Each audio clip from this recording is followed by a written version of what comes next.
Nito, sinigawan daw ni Alak si Angelica. Aba, hindi naman daw nagpatalo ang kampo ni Angelica at pinagtulungan daw saktan si Alak ng kapatid at nanay ni Angelica.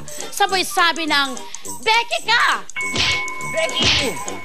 Becky! Becky! Becky! Becky!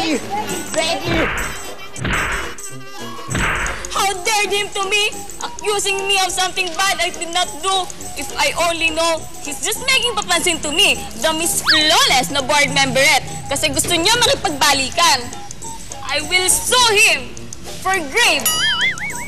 Oral grave. Basta, idedemanda ko siya.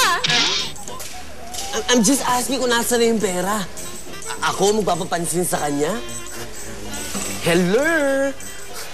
Mapifeature ba ako sa CNN kung naging kami? Again, hello? Ang pantasya ay sa panaginip lang. Or something like to that effect. Pak na pak sa dami ng twists and turns. Babalik pa ako mamaya para magpa-star. Hello there, Sheila!